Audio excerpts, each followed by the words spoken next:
473, episode 91 orang, 2. Diupload oleh Baca Suara. Kerja bagus, Sun Wukong. Han Suyong yang sangat bersemangat berteriak. Seiring dengan suara, kururuk, busa berdarah naik di atas lautan. Tidak terlalu lama setelah itu, giliran Uril ke-999 yang muncul di permukaan air. Dia pasti merobek makhluk air di sekitarnya sebelum naik, karena seluruh sosoknya dimandikan dengan warna merah tua. Daripada pengkhianatan, itu adalah rasa takjub mengisi ekspresinya. Kurung siku buka. Titik. Aku tidak bisa mempercayainya. Sage hebat, bahkan Anda memihak mereka. Akhirnya, keheranan itu berubah menjadi kerinduan. The Great Sage mendeteksi perubahan itu dan bertanya padanya. Siapa kamu? Bersikap seolah-olah kamu kenal aku. Aku hanya mengingat seorang kawan seperjuangan yang hilang di masa lalu. Saya tidak punya keinginan untuk bertarung melawan Anda. Minggir. Yang saya inginkan adalah, secretive plotter. Yang pasti, tidak ada keinginan untuk bertarung yang bisa dirasakan dari suaranya.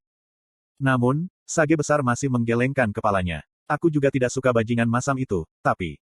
Ketika dia tersenyum dengan acuh tak acuh, aura luar biasa meledak keluar dari seluruh sosoknya. Maknanya kita akan bermasalah jika orang itu mati, kau tahu. Konstelasi, liberator paling kuno, sedang mengungkapkan statusnya. Dia adalah eksistensi yang akhirnya membebaskan statusnya yang sebelumnya dibatasi oleh ikat kepala, dan dia bahkan memperoleh kekuatan dewa luar setelah transformasi dewa luar parsial telah terjadi. Yogo yang bertempur bersama dengannya selama perjalanan ke Rimek Barat, keluar dari portal untuk turun di Samudra Pasifik. Monkey King. Dewa luar, yang menyembah raja-raja yang berbeda bertengkar satu sama lain. Lautan yang direndam dalam darah jatuh dengan keras, dan tikungan ke-999 Uril mulai terengah-engah. Dan akhirnya, keseimbangan yang kencang mulai miring ke satu sisi. Bekerja, terus dorong. Bersamaan dengan suara Han Suyong, dongeng besar mulai menceritakan kisah mereka pada saat yang sama. Great Fable, Demon World Spring, telah mulai mendongeng. Fable hebat, obor yang menelan mitos, telah mulai bercerita. Fable hebat, musim terang dan kegelapan, telah mulai mendongeng. Fable hebat, pembebas yang terlupakan, telah mulai bercerita. Meskipun pemegang saham utama Kim Dok-ja dan Yu Jung Hyuk hilang, anggota lain masih memiliki persentase saham Great Fables yang tidak terlalu kumuh. Dan juga, ada beberapa orang lain yang telah selesai bersiap-siap dan ingin melepaskan serangan terakhir. Hanya satu matahari di langit yang cukup. Pertama, surya muncul bersama kereta. Lalu, menebang dewa luar telah menjadi kebiasaan sekarang. Mari kita kombinasikan kekuatan kita, Breaking the Sky Saint. Aku juga datang. The Breaking the Sky Sword Saint dan Kirgios, ditambah Yang Hayong, semuanya bergabung. Maka, belokan ke-999 Uril didorong dengan kaki belakangnya. Ekspresinya secara bertahap diwarnai kebingungan. Bagaimana kalian semua bisa bersama? Worldline macam apa ini? Dia panik di Great Fables bergegas masuk, ukurannya cukup besar, tetapi isinya terbukti lebih bermasalah. Bagaimana mungkin fabel seperti itu ada? Hanya bagaimana? 3 Transcenders yang naik kereta menembus penghalang panas matahari. Kemudian, serangan yang berisi jumlah kekuatan yang sangat besar yang menggabungkan, mematahkan Sky Swordsmanship, Lightning Transformation, dan bahkan Breaking the Sky Force Punk ditembakkan. Tepat saat serangan itu akan menyelinap masuk melalui pembukaan Uril dan mendarat padanya. Sensasi dingin tiba-tiba menyelimuti tengkuk Han Suyong. Tidak, berhenti. Fabel, plagiarisme prediktif, segera merevisi ceritanya. Sensasi kuat yang hanya bisa dirasakannya di seluruh dunia ini menangkapnya. Dan tepat di detik berikutnya, suara yang mirip dengan waktu, ruang dimensi sekitarnya yang diperas kering terdengar keras. Kadudududuk. Han Suyong tidak tahu apa yang sedang terjadi di depan matanya. Apa ini? Di mana, saya, di giliran regresi ini? Mungkinkah aku sudah terbunuh? Suara pemberontak itu terdengar seolah-olah sebagian dari jurang telah diambil untuk membentuknya menjadi kenyataan. Para Transcenders yang mendekati bagian belakang dewa luar untuk mendaratkan serangan terakhir jatuh ke bumi bersama dengan kereta yang hancur. Gelap hitam, flames, yang tak terlukiskan terbakar di ujung pakaian mereka. Seorang pria berdiri di tengah-tengah suram, awan gelap di langit. Dia adalah seseorang yang juga dikenal Han Suyong. Dia mengenalnya begitu baik sehingga merinding merobek kulitnya. Konstelasi, Abyssal Black Flame Dragon, memperingatkan Anda tentang bahaya. Pria itu perlahan membuka mulutnya. Chat, saya pikir itu Ji Hye, ada apa dengan status yang mengamuk ini dan sebagainya. Membuat kesalahan karena sudah begitu lama dan semuanya. Matahari, Living Flame, memancarkan sinar cahaya yang menyilaukan. Namun, kegelapan milik pria itu tumbuh semakin tebal sebagai tanggapan, seperti bayangan yang memanjang terhadap cahaya. Uril giliran 999 berbicara. Raja Jurang Besar, siapa yang memanggil bajingan sepertimu ke garis dunia ini? Tengkuk leher Han Suyong membeku, dia ingat apa yang Kim Dok-ja katakan kepadanya tentang penguasa alam semesta utara, Raja Jurang Besar. Haha, Anda akhirnya memanggil saya dengan gelar itu. Selain semua itu, Anda terlihat seperti berada dalam masalah. Haruskah saya bantu? Corona matahari berkobar seolah-olah itu kejang-kejang. Aku tidak membutuhkannya. Bantuan dari bajingan sepertimu adalah. Jangan seperti itu. Bagaimanapun, kita adalah kawan, dari giliran regresi yang sama. Pria itu terkekeh diam-diam. Dia tidak lain adalah Demon of Delusion Kim Nam-woon yang juga menyaksikan, kesimpulan, pada putaran ke-999. Dan saat tatapannya bergerak, Han Suyong merasakan hawa dingin membasahi seluruh tubuhnya. Aku juga ingin melihat wajah naga hitam, karena sudah lama. Kim Nam-woon sudah benar di wajahnya dan dia mulai mengamatinya dengan tatapan jahat. Ketika matanya perlahan terbuka, Yu Jung Hyuk menyadari bahwa dia berkeliaran di dalam kegelapan sendirian. Hal terakhir yang bisa diingatnya adalah dia meneliti serangan pasti bunuh dengan Kim Dok-ja. Ada yang salah di tengah-tengah itu, dan dia kehilangan kesadarannya. Bentuk jiwamu saat ini dalam kondisi tidak stabil. Fable, Hellscape of Eternity, saat ini dalam keadaan tidak terbaca.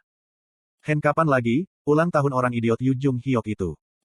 Kenangan yang terfragmentasi kadang-kadang melintas. Dia mendengar suara di antara kesadarannya yang kabur. Tidak, daripada suara, itu jauh lebih dekat dengan huruf, sebagai gantinya. Yu Jung Hyuk dengan cepat mengenali pola bicaranya. Giliran regresi yang disebutkan untuk pertama kalinya adalah cara bicara konyol yang mampu menjengkelkan seseorang tanpa akhir, hanya Kim Dok-ja yang berbicara seperti itu di seluruh dunia. Ya gelombang, bagian ini benar-benar menghibur, bukan? Kalimat di halaman yang dibaca Kim Dok-ja menyapu melewati matanya. Yu Jung Hyuk melihat dirinya bertarung melawan rasi bintang di sana. Turn pergantian regresi pertama, ke-41, ke-666. Jari-jari Kim Dok-ja yang menelusuri surat-surat itu tiba-tiba berhenti. Informasi tentang putaran regresi tertentu dapat dimata-matai di antara jari-jarinya untuk waktu yang lama. Tun giliran ke-999. Bahkan Yu Jung Hyuk sadar akan peristiwa yang terjadi selama pergantian regresi itu. Hellscape of Eternity memberitahunya saat dia tidak bisa mengingat semua teks yang Kim Dok-ja baca. Yang terakhir tampaknya bergumam pelan saat membaca tentang pergantian regresi itu. Saya Yu Jung Hyuk. Yu Jung Hyuk yang asli tidak tahu apa-apa tentang kehidupan yang didukung oleh deklarasi lemah itu. Yu Jung Hyuk, seperti yang dibaca oleh Kim Dok-ja, sejarahnya tetap seperti jelaga di antara aliran halaman. Diasingkan di sekolah, disiksa di tempat kerja paruh waktunya oleh bos yang sibuk mencuri gajinya, dan melakukan pawai paksa sampai sol kakinya menjadi berantakan berlumuran darah selama masa tentaranya, Kim Dok-ja menanggung semuanya dengan menyebut dirinya Yu Jung Hyuk. Yang terakhir tidak bisa mengerti yang pertama. Dia tidak tahu apa artinya itu untuk saat dia harus bertahan akhirnya menyelamatkan orang lain yang hidup di dunia yang sama sekali berbeda. Dia hanya tidak tahu apa artinya bagi seseorang untuk menjadi lebih berani dengan membaca tentang pertempuran orang lain. Tidak hanya itu, Yu Jung Hyuk bahkan menemukan dirinya sendiri terlihat melalui teks-teks yang sama sekali tidak dikenal. Aku masih bisa bertarung. Apakah dia benar-benar mengatakan itu? Tidak masalah apakah itu 100 kali atau 1000, aku akan terus dilahirkan kembali untuk membunuh kalian semua. Apakah dia benar-benar tipe orang yang mengatakan sesuatu seperti ini? Suara-suara para sahabat yang mempercayainya dapat ditemukan di antara teks-teks yang tak terhitung jumlahnya. Kapten, aku hanya percaya padamu. Anda harus menyelamatkan dunia pada giliran berikutnya. Garis dunia terus menghilang, satu-satunya hal yang tertinggal adalah kalimat-kalimat itu. Dan ketika volume kata-kata yang menyiksanya meningkat, nilai kehidupan itu sendiri menjadi lebih murah. Apa yang mereka lihat dalam dirinya untuk bertarung bersamanya? Siapa saya? Yu Jung Hyuk diliputi kehampaan saat dia menatap kata-kata di luar kemampuannya untuk memahami. 1864 masa hidup. Dia sudah tahu dunia macam apa yang harus dia lewati untuk sampai ke sini. Namun, dia tidak bisa memahaminya sama sekali. Apakah ini benar-benar segalanya bagiku, kenangan ini? Yu Jung Hyuk menjadi penasaran. Jika dia benar-benar tidak lebih dari karakter, seperti yang dikatakan Kim Dok-ja, lalu apa yang terjadi pada waktu yang tidak dapat dia ingat? Di mana dirinya tidak ada di antara halaman-halaman yang Kim Ja baca? Atau, apakah dia tidak ada sejak awal? Sponsor Anda memperhatikan Anda dengan seksama. Bisakah dia benar-benar bisa mengatakan dari mana hidupnya telah ada, dan di mana itu berakhir? Cucut. Dia secara refleks melihat kembali kekosongan begitu dia merasakan sensasi yang mengerikan. Dia menemukan orang lain selain dia di sana. Apakah Anda melakukan introspeksi diri? Anda tidak punya waktu untuk disia-siakan seperti ini. Yu Jung Hyuk segera mengenali siapa itu. Kamu seharusnya tidak bisa bergerak diam. Dia memelototi, sekretif plotter. Dia secara naluriah meraih ke arah pedang iblis surgawi gelapnya tetapi gagang yang familiar tidak ditemukan. Tempat ini adalah dunianya yang dibayangkan. Barang tidak ada di sini. Sekretif plotter, balas menatapnya dan menggelengkan kepalanya karena kecewa. Kalau terus begini, semua kawanmu akan dimusnahkan. Musnah. Sensasi dingin merayap di punggungnya. Teman-temannya akan memasuki pertempuran berbahaya melawan Raja Dewa Luar. Dia pasti bisa merasakan aura tak menyenangkan yang mengalir di sekitarnya. Dia perlu bangun sekaligus. Dia harus keluar dari sini, dan tidak ada gunanya mengikuti kondisi Anda saat ini. Jika Anda tidak dapat memanfaatkan kekuatan belokan ke 1863, maka Anda tidak akan terbukti membantu apapun. Terus, apa yang kamu katakan? Yu Jung Hyok menggeram dengan penuh ancaman, namun sekretif plotter tetap tenang. Anda memiliki cara lain untuk memanfaatkan kekuatan belokan ke 1863. Segera, dia menguraikan makna di balik kata-kata itu. Satu-satunya alasan mengapa ia bisa mendapatkan kembali kekuatan belokan ke 1863 untuk sesaat adalah karena fabel Kim Dokja, Hellcap of Eternity. Dan orang yang memberikan dongeng bodoh itu adalah Yu Jung Hyok mengertakkan gigi dan bertanya. Kau berharap aku mempercayaimu, dan mengapa Anda mencoba membantu kami? Petik 1. Saya dimintai bantuan. Petik 1. Benar. Aku akan meminjamkanmu kekuatanku sekali ini saja. Saya harap Anda belajar sesuatu dari ini. Sekretif plotter, menjangkau dari kegelapan. Tidak ada waktu untuk menghindar, dan telapak tangan anak laki-laki yang dingin menyentuh dahi Yu Jung Hyok. Lalu, teori film terputus diaktifkan. Didampingi oleh rasa sakit yang cukup parah untuk mengosongkan bagian dalam kepalanya, sebuah dongeng besar membanjiri. Ini adalah kenangan yang sudah dia ketahui. Namun, mereka juga yang gagal dia pahami. Setiap fabel dari sekretif plotter mengalir dalam aliran darahnya sambil memancarkan panas putih. Giliran pertama, kedua, ketiga, keempat. Dan kemudian, tanggal 1863. Tak terhitung Yu Jung Hyok yang terbangun di dalam dirinya. Mereka semua adalah Yu Jung Hyok. Masing-masing dari mereka adalah Yu Jung Hyok. Tetapi pada saat yang sama, Yu Jung Hyok hanya satu orang. Satu-satunya orang, yang berhasil hidup hingga tahun 1864. Dia mulai mengingat hal-hal satu per satu. Seperti, siapa dia? Untuk apa dia hidup? Dongeng berputar-putar di sekelilingnya. Dalam fabel, seseorang menanyakan hal ini. Ngomong-ngomong, kapan ulang tahun Kapten? Itu mendorong Kim Dokja untuk menjawab. Ah, saya menemukannya. Di sebelah sini. 3 Agustus. Kanan, ia lahir di musim panas. Musim panas yang sangat panas dan lembab, ketika badai mengerikan menerpa. Dia bisa mengingat semuanya dengan jelas sekarang. Ulang tahunnya yang tidak ada yang merayakan atau memberinya selamat. Semua peringatan yang kehilangan makna saat ia melewati tahun 1864 seumur hidup. Yu Jung Hyok perlahan membuka matanya. Energi fabel benar-benar memenuhi seluruh tubuhnya. Perasaan ini adalah sesuatu yang tidak dia rasakan sebelumnya selama putaran ketiga ini. Dia mengangkat kepalanya dan merasakan sinar panas matahari. Meskipun begitu jauh, dia masih bisa merasakannya dengan jelas, kehadiran Dewa Luar, memanggilnya dari luar cakrawala yang jauh. Namun, dia tidak merasa takut.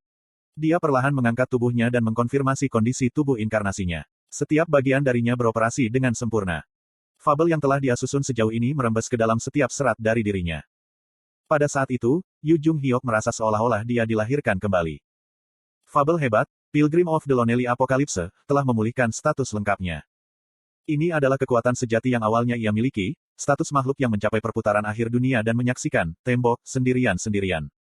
Teori film terputus saat ini aktif secara tidak normal. Koneksi antar film tidak lengkap. Seluruh film mungkin tidak ada lagi jika koneksi ini dipertahankan secara paksa. Dia hanya bisa mengandalkan kekuatan ini untuk waktu yang singkat. Namun, itu sudah lebih dari cukup baginya. Yu Jung Hyok mengangkat kepalanya dan menatap langit. Langit berteriak. Kilatan sambaran petir dengan jelas menerangi bekas luka yang terukir di wajahnya. Fabel, Hellscape of Eternity, telah mulai bercerita. Atribut, teror bintang-bintang, sedang aktif.